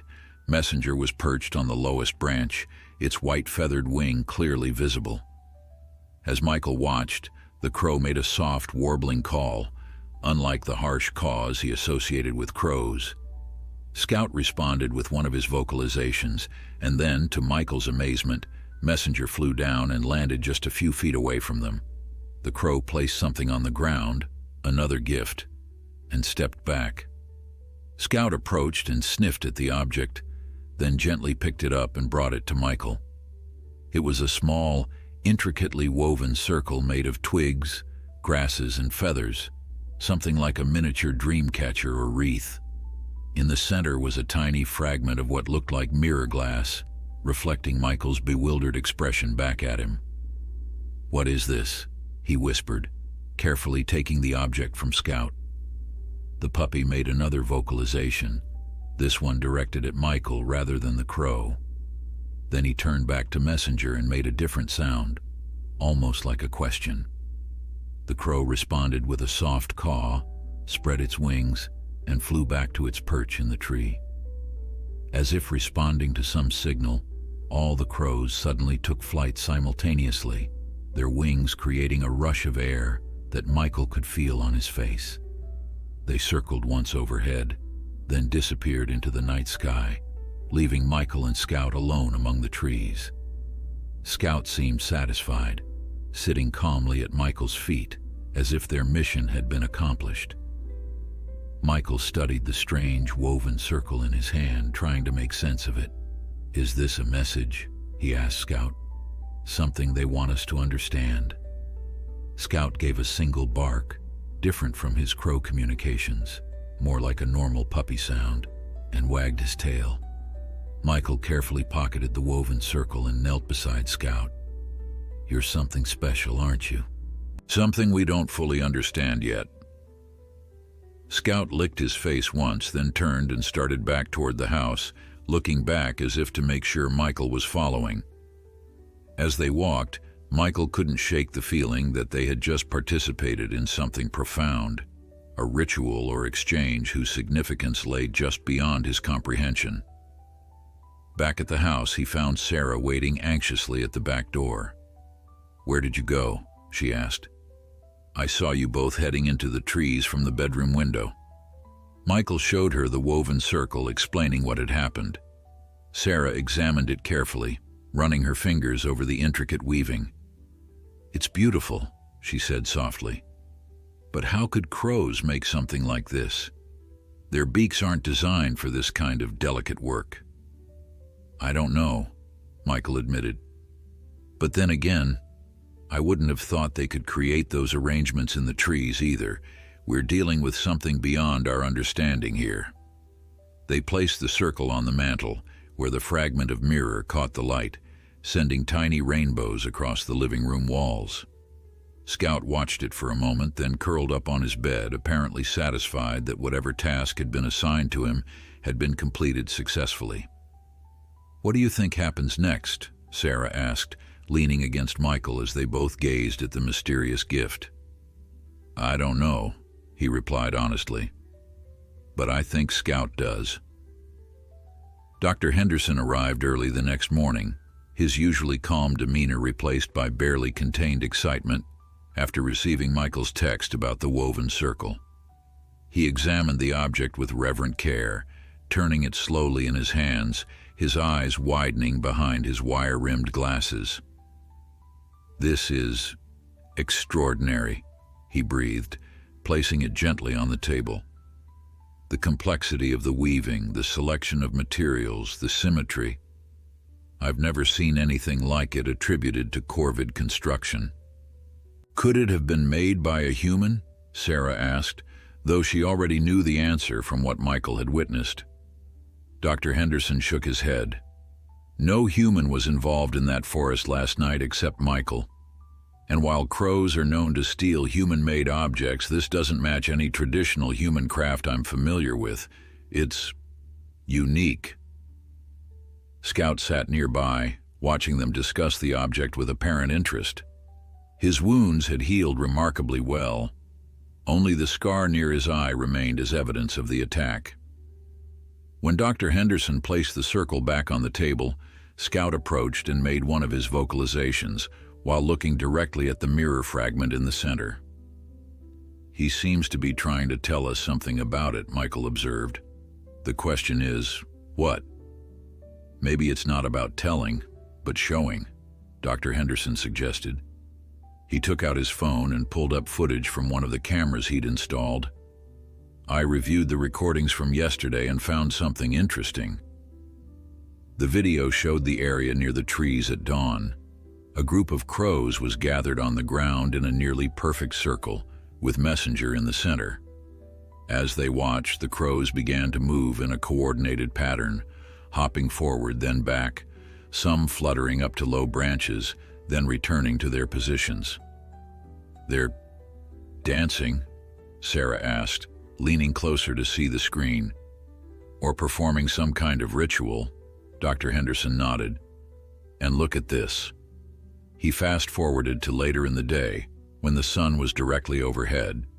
The camera captured a beam of sunlight hitting the clearing between the trees and several crows placing shiny objects in the light, creating scattered reflections. "They're manipulating light," he said, his voice filled with wonder. "Creating reflections deliberately." Like the mirror in the circle, Michael realized, glancing at the object on the table. The small fragment was now catching the morning sunlight from the window, casting tiny rainbows across the wall. Scout suddenly stood and walked to where the rainbows danced on the wall. He placed his paw directly in one of the colorful light patterns and made another of his complex vocalizations. "He wants us to understand something about the light," Ethan said, joining them at the table after coming downstairs. The boy had been listening quietly from the stairway. Dr. Henderson turned to Ethan with interest. "What makes you say that?" "Because he told me," Ethan replied simply. "Not in words, but I just know. He's been showing me the rainbows every morning when the sun hits the mirror." The adults exchanged glances, but none of them dismissed the boy's statement. Over the past days, they'd all experienced moments of seemingly inexplicable understanding when interacting with Scout, flashes of comprehension that went beyond normal human-animal communication. "Ethan, what else has Scout been showing you?" Michael asked gently. The boy thought for a moment. "He keeps taking me to the windows at sunrise and sunset, and he draws the same shape over and over." Ethan retrieved a stack of papers from a drawer and spread them on the table. Each contained crude crayon drawings made by Scout, all variations of the same pattern, a circle with lines radiating outward, like a simple sun. "A solar symbol," Dr. Henderson murmured, looking between the drawings and the woven circle. "Many cultures associate crows with the sun, either as bringers of daylight or as creatures that can travel between our world and the sun's realm." As they pondered this connection, Scout suddenly became alert, his ears perking up. He raced to the front window and began his now familiar vocalizations. Outside, Messenger had arrived alone, perched on the mailbox at the end of their driveway. "That's unusual," Michael noted. "They normally come as a group." Without waiting for the humans, Scout hurried to the front door, pawing at it insistently. Michael hesitated only briefly before opening it. Scout bounded out, showing no fear as he approached Messenger. The crow remained on the mailbox, watching the puppies approach with what looked remarkably like anticipation. The family and Dr. Henderson followed, maintaining a respectful distance. When Scout reached the mailbox, he sat and began a complex series of vocalizations. Messenger responded with equally varied calls, Not the harsh caws typical of crows, but softer, more melodic sounds. "They're definitely communicating," Dr. Henderson whispered, recording the exchange on his phone. "This goes beyond mimicry or conditioned response. There's a genuine exchange of information happening." After about a minute of this back and forth, Messenger spread its wings and flew in a circle around Scout before heading toward the trees at the edge of the property. Scout immediately followed, looking back once at the humans as if inviting them to join. "Should we?" Sarah asked, uncertain. "I think we must," Michael replied, already starting after Scout. "He wants to show us something." They followed Scout and Messenger to the tree line, where they found something none of them had expected. In the clearing where Michael had previously discovered the strange arrangements, the ground had been transformed. Hundreds of small objects, pebbles, seeds, bits of glass, bottle caps, and other shiny items had been arranged in an enormous pattern that could only be fully appreciated from where they stood at the edge of the clearing. It was a perfect recreation of the sun-like symbol Scout had been drawing, but on a massive scale, a large circle with intricate rays extending outward, each ray made up of carefully placed items arranged by color, creating a gradient effect from the center outward. This would have taken dozens of crows working together, Dr. Henderson breathed, awestruck. The planning, the coordination, the artistic vision, it's beyond anything documented in corvid behavior. Messenger flew to the center of the pattern and landed, looking expectantly at Scout. The puppy turned to Ethan and gently tugged at his pant leg. "I think he wants me to go with him," Ethan said, looking up at his parents. Michael and Sarah exchanged worried glances. "I don't know, Ethan," Sarah began. "It's okay, Mom," Ethan assured her with a confidence beyond his years. "Messenger won't hurt me, and Scout will protect me." Before they could decide, Scout made another vocalization, this one somehow conveying reassurance, even to the human ears that couldn't fully understand it. The puppy's eyes met Michael's, and again came that inexplicable moment of understanding. "He's right," Michael said finally. "They mean no harm. This is what they've been building toward, some kind of demonstration or sharing." With his parents' reluctant permission, Ethan walked forward with Scout into the clearing. When they reached the center, Messenger hopped around them in a circle, then flew to perch on a low branch overlooking the pattern. As if responding to a signal, dozens of crows emerged from the surrounding trees, positioning themselves around the perimeter of the design. "What's happening?" Sarah whispered, instinctively gripping Michael's hand. "I think we're about to find out why they chose Scout," he replied, watching as his son and puppy stood calmly in the center of the gathering.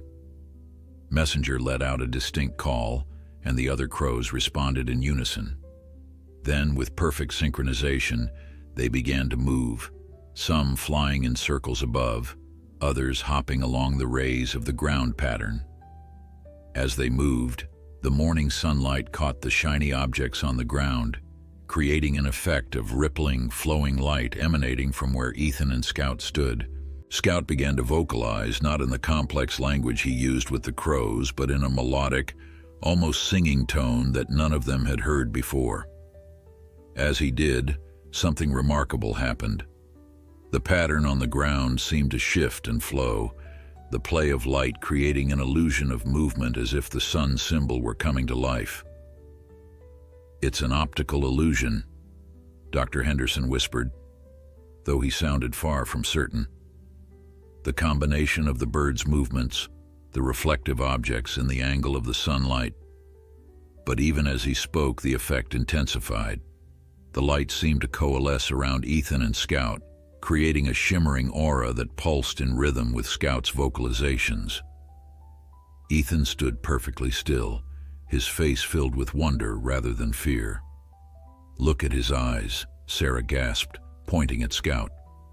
The puppy's amber eyes had changed. They now reflected the light in a way that made them appear to glow from within, shining with the same golden radiance as the pattern surrounding him. The crow touched, Michael murmured, remembering his grandfather's journal. Becoming a bridge between worlds. As they watched in amazed silence, the light reached its peak intensity, briefly so bright that they had to shield their eyes. When they looked again, the pattern on the ground had shifted, the rays of the sun symbol now pointing in a specific direction, away from their property and deeper into the forest beyond. Scout turned to look at them, his eyes still glowing with that strange inner light, and made a sound that somehow all of them understood perfectly.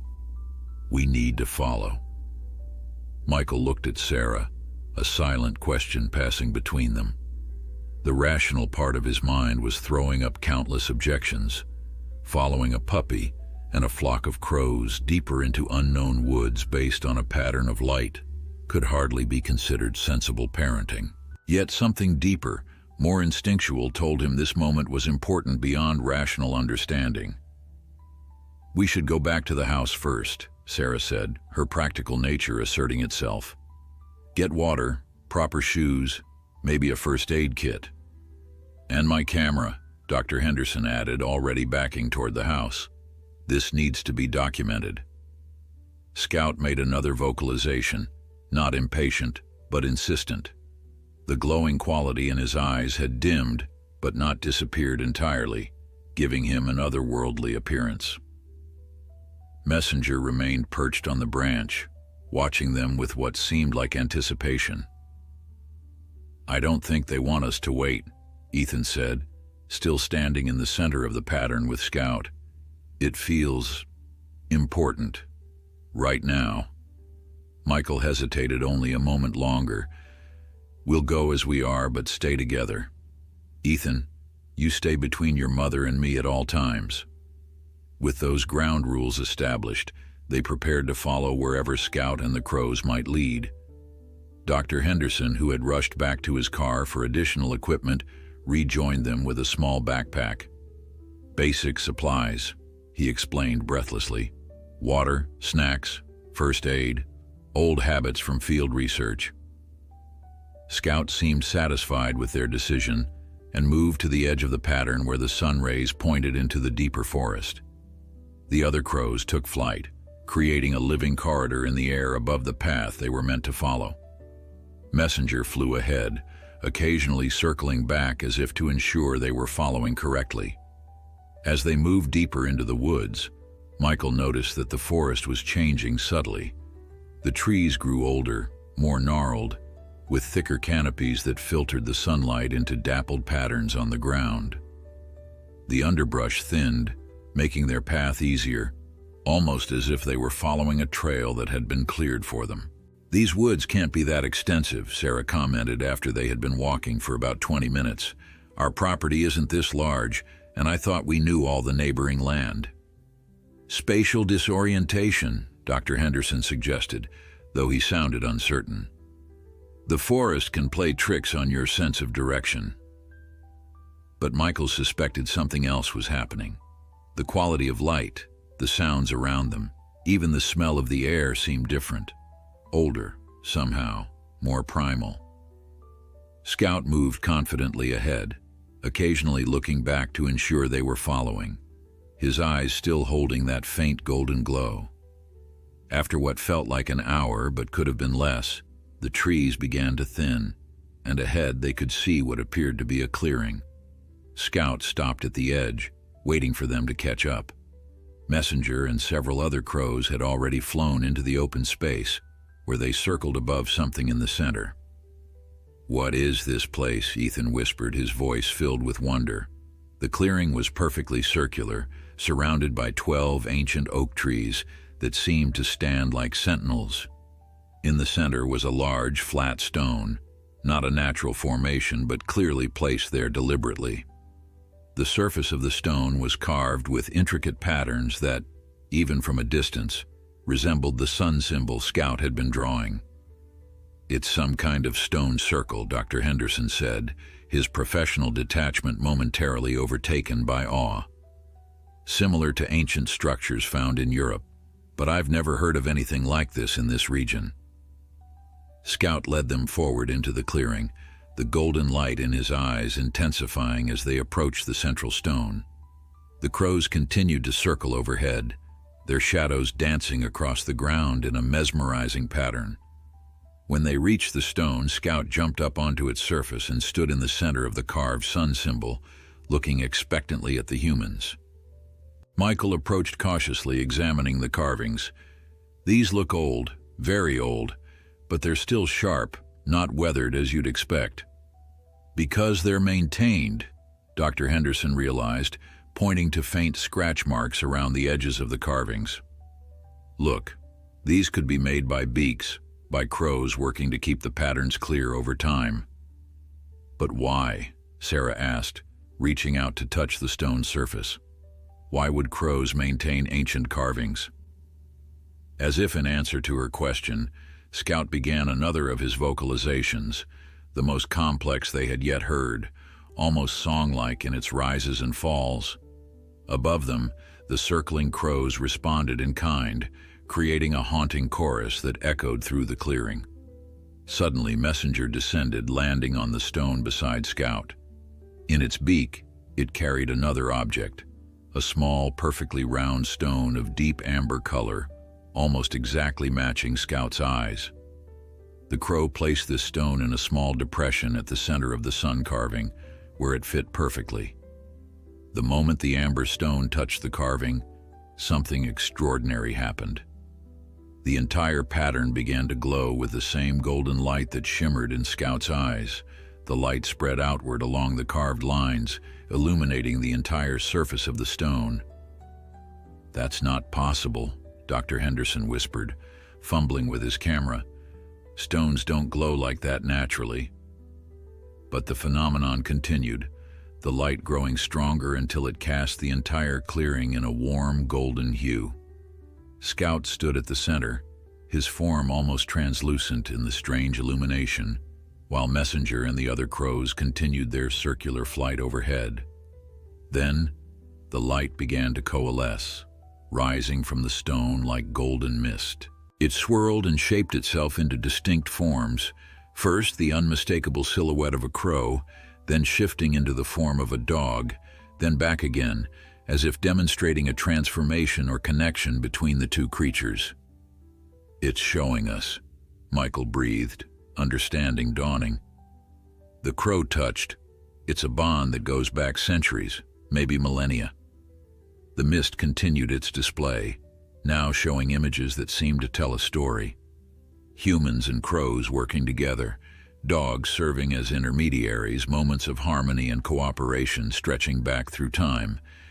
The images moved faster, flashing forward through what appeared to be different historical periods, always showing the same triad: humans, dogs, and crows in some form of symbiotic relationship. "They've been choosing dogs as messengers between our species for generations," Sarah realized, her voice filled with wonder. "Scout isn't the first.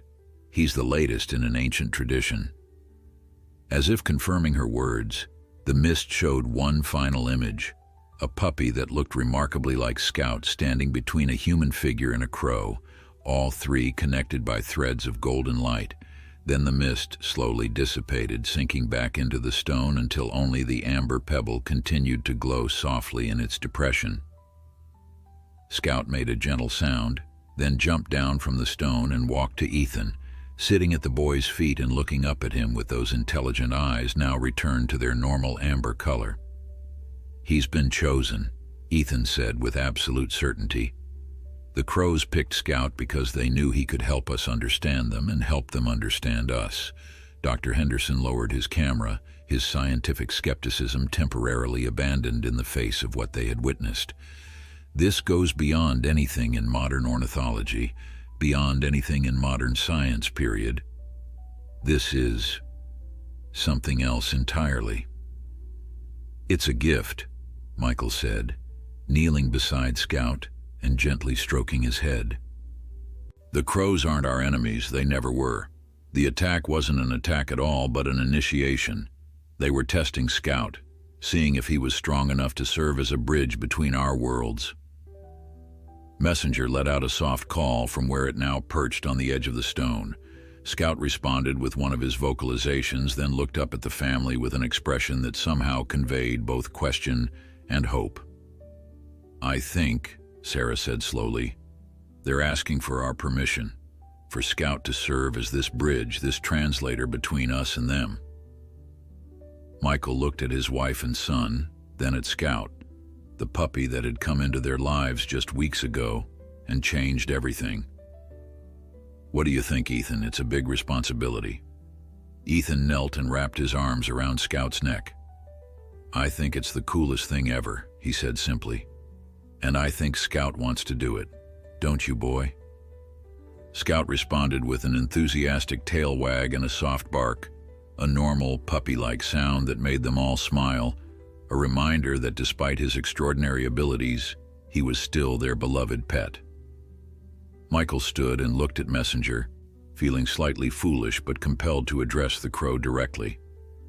"If this is what Scout wants, then you have our blessing. We'll help him be this bridge between our worlds." Messenger spread its wings in what looked remarkably like a gesture of celebration, and the other crows responded with a chorus of calls that echoed through the clearing. The strange, ancient place suddenly felt alive with joy and possibility. As they prepared to make their way back home, Dr. Henderson approached Michael. "You realize what this means," he said quietly. "This changes everything we think we know about animal intelligence, interspecies communication, perhaps even consciousness itself." Michael nodded, watching as Scout trotted happily ahead of them, occasionally looking back to ensure they were following. "Yes, it does. The question is, what do we do with that knowledge?" The journey back from the stone circle seemed shorter than their trek inward, as if the forest itself had shifted to accommodate their return.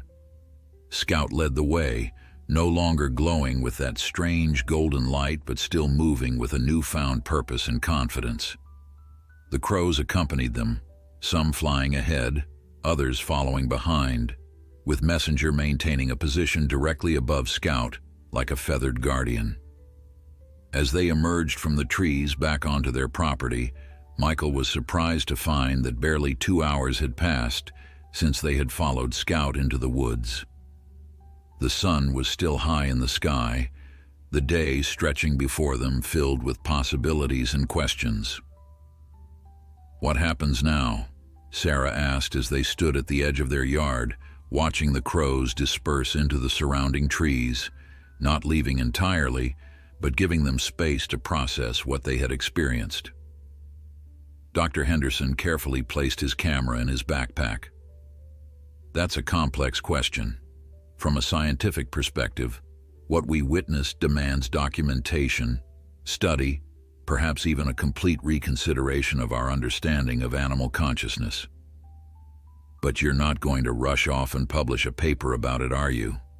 Michael asked, suddenly concerned about what might happen if word got out about Scout and the stone circle. The ornithologist smiled wryly. "Would anyone believe me if I did? Without the context of directly experiencing it, the footage I captured would be dismissed as clever editing or a hoax." He shook his head.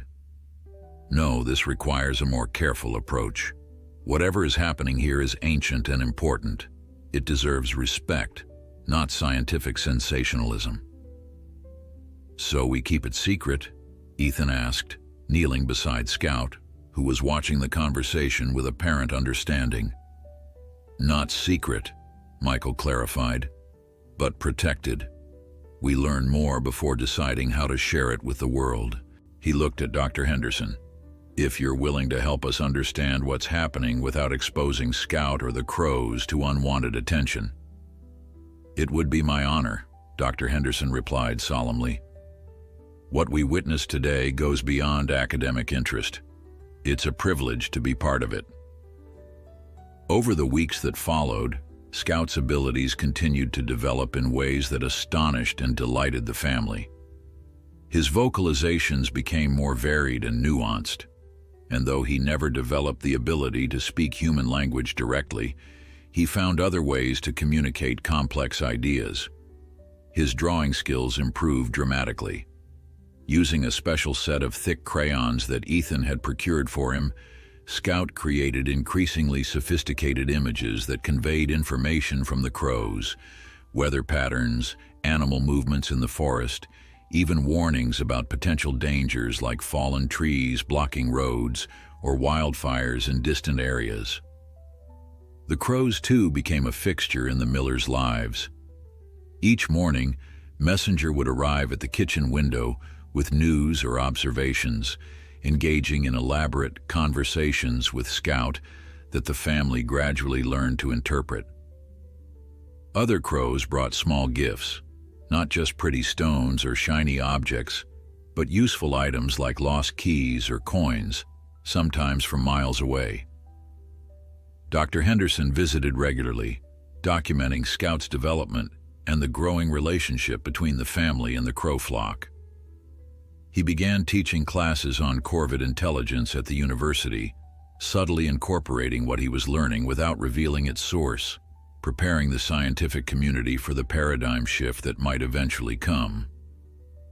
One evening, about 3 months after their visit to the stone circle, Michael found Ethan sitting on the back porch with Scout, engaged in what appeared to be a lesson.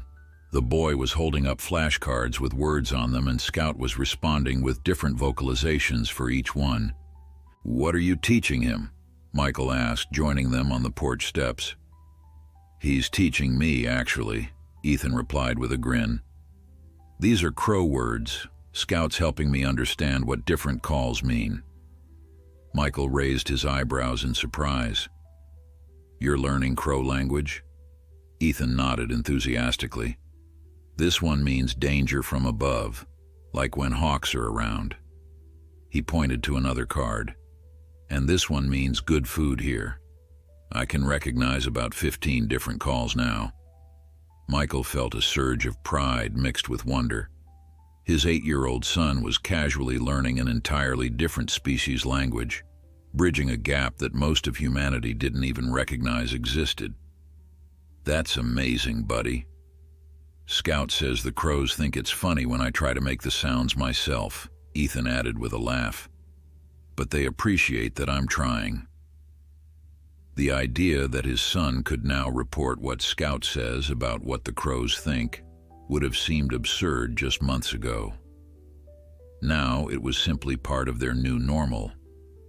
As summer faded into fall, the family settled into a rhythm that incorporated their unique connection to the crow world.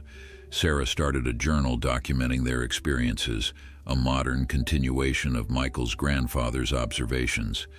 Michael found himself incorporating what he learned from Scout and the crows into his veterinary practice, developing a deeper understanding of animal communication that made him a more effective healer. Word began to spread locally about the Millers' unusual affinity with wildlife. Neighbors noticed the crows that seemed to follow Ethan to and from the school bus, or the way animals in distress would sometimes appear at the edge of their property, as if seeking help. The family became known as people who understood animals in a special way, without the full truth ever being revealed. 6 months after Scout's attack, they returned to the stone circle. It was Messenger who had invited them, through an elaborate drawing that Scout had created showing the stone and the full moon that would occur that night. The family made the journey together, this time prepared with flashlights and proper hiking gear, though they found they barely needed them. The path seemed to illuminate itself as they walked, guiding them unerringly to the ancient site. The clearing looked different in the moonlight, more magical somehow. The stone at the center gleamed silvery blue, and the carvings seemed to shift and move in the gentle light. Dozens of crows perched in the surrounding trees, creating a living boundary to the sacred space. Scout led them to the central stone where Messenger waited with the amber pebble that had triggered the visions during their first visit. This time, when the stone was placed in its depression, the resulting light was softer, more controlled. Instead of overwhelming visions, they experienced a sense of profound connection to each other, to Scout, to the crows, and to the ancient tradition they had become part of. In that moment of connection, understanding flowed like water. They saw that what they had discovered was just the beginning, that crows had been selecting special dogs for centuries, creating bridges not just between crows and humans, but between humans and the natural world as a whole. These crow-touched companions served as translators, teachers, and reminders that humans were not separate from nature, but an integral part of it. They also understood that they were not alone, that across the world, other families had been chosen by other crow flocks, forming a loose network of interspecies communication that had existed outside of mainstream awareness for generations. Someday, perhaps, these connections would be understood and acknowledged more widely, but for now they worked in the quiet spaces, in the margins, keeping alive an ancient wisdom that modern humanity had largely forgotten. As the vision faded and the amber stone's glow dimmed, Scout approached each family member in turn, touching his nose to their hands in a gesture of affirmation and belonging. When he reached Ethan, the boy knelt and wrapped his arms around the German shepherd's neck. "We're really lucky, aren't we?" Ethan whispered. "To be chosen for this?" Scout responded with one of his vocalizations, a sound that, to the family's now trained ears, conveyed joy, agreement, and something more. A sense of rightness, of pieces falling into place exactly as they should. On their walk home beneath a canopy of stars and accompanied by their crow guardians, Michael reflected on the strange journey that had begun with what seemed like a tragedy, a defenseless puppy attacked by vicious birds. How quickly fear and misunderstanding had transformed into wonder and connection. It was a reminder, he thought, of how limited our perceptions can be, how quick we are to categorize experiences as good or bad without seeing the larger pattern. In the months and years that followed, Scout continued to grow both physically and in his unique abilities. The scar near his eye, from that first fateful encounter with the crows, remained visible, a permanent reminder of the moment his extraordinary journey began. It was no longer a mark of victimhood, but a badge of honor, a symbol of the threshold he had crossed. The stone circle became a special place for the family, visited on solstices and equinoxes and important family occasions. The crow flock expanded its territory to include not just the Miller property, but the surrounding community, creating a zone of unusual harmony between humans and wildlife that visitors often remarked upon without understanding its source. And in quiet moments, when Scout sat with Ethan in the backyard beneath the maple tree, surrounded by crows that came and went like living shadows, their soft exchanges of sound, boy voice, dog voice, bird voice, created a music that transcended species, a language of connection, a reminder that communication is not limited to words, that understanding can flow through channels we are only beginning to recognize.